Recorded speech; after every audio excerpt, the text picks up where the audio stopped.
The history of Belize starts with the Mayan civilization, which emerged at least 3 millennia ago in the lowland area of the Yucatan Peninsula and the highlands to the south, in the area of present-day southeastern Mexico, Belize, Guatemala, and western Honduras.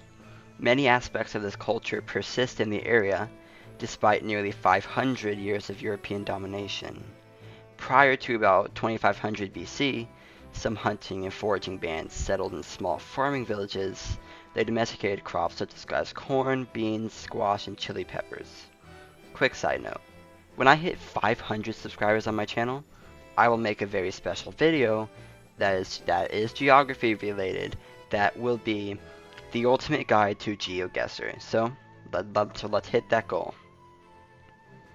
The Mayan civilization spread across the territory of present-day Belize around 1500 BC and flourished until about 900 AD. The recorded history of the middle and southern regions focuses on Karakol, an urban political center that may have supported over 140,000 people.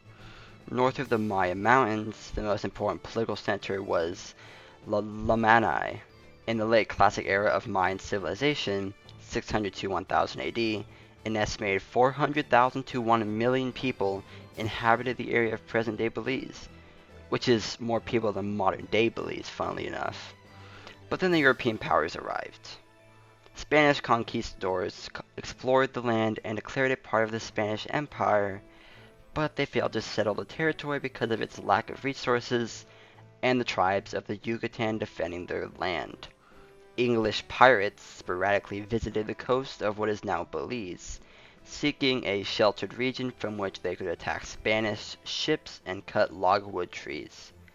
The first British permanent settlement was founded around 1716 in what became the Belize district, and during the 18th century established a system using enslaved Africans to cut logwood trees. The Spanish granted the British settlers the right to occupy the land and cut logwood in exchange for their help suppressing piracy. The British government did not recognize the settlement as a colony for fear of provoking a Spanish attack. This delay in government oversight enabled the settlers to establish their own laws and forms of government. During this period, a few settlers gained control of the local legislature, known as a public meeting, as well as of most of the settlers' land and timber. The British did not appoint their first superintendent over the Belize area until 1786. Throughout the 18th century, the Spanish attacked Belize every time war broke out with Britain.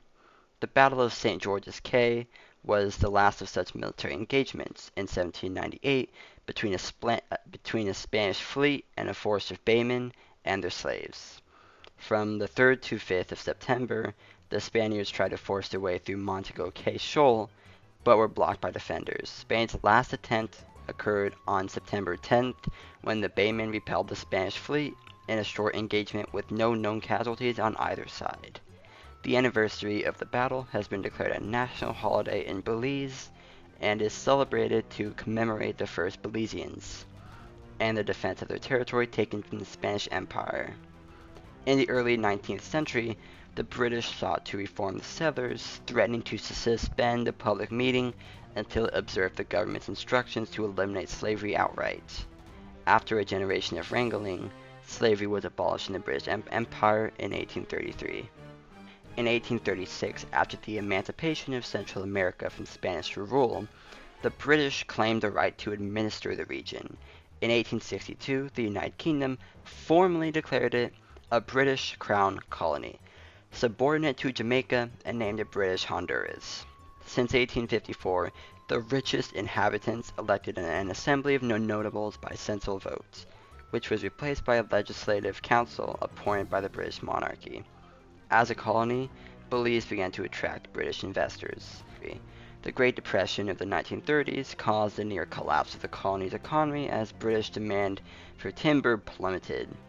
The effects of widespread unemployment were worsened by a devastating hurricane that struck the colony in 1931.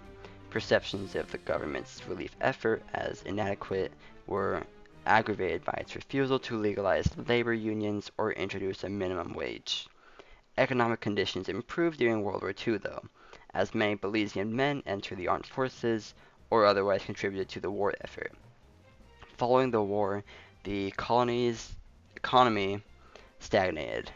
Britain's decision to devalue the British Honduras dollar in 1949 worsened economic conditions and led to the creation of the People's Committee, which demanded independence. The People's Committee's successor, the People's United Party, sought constitutional reforms that expanded voting rights to all adults. The first election under universal suffrage was held in 1954 and was decisively won by the People's United Party, beginning a three-decade period in which the PUP dominated the country's politics. Pro-independence activist George Caleb Price became PUP's leader in 1956, and then the effective head of government in 1961, a post he would hold until various titles until 1984. Progress towards independence was hampered by a Guatemalan claim to sovereignty over Belizean territory. In 1964, Britain granted British Honduras self-government under a new constitution. On June 1, 1973, British Honduras was officially renamed Belize, and Belize was granted an independence on September 21, 1981. Guatemala refused to recognize the new nation because of its long-standing territorial dispute, claiming that Belize belonged to Guatemala. After independence, about 1,500 British troops remained in Belize to deter any possible Guatemalan insurgents. In 1996, the Belize Barrier Reef, one of the Western Hemisphere's most pristine ecosystems, was designated as a UNESCO World Heritage Site. And in 2023, Belize became the second Central American country to be awarded certification for the elimination of malaria. And that is it for the history of Belize. Now for some quick stats. Belize's land area is 22,970 square kilometers, with a population of just under 400,000. Their GDP is almost 3 billion USD, and per capita is about 7,000. A quick fun fact is that Belize is the only multilingual country in Latin America. See you later.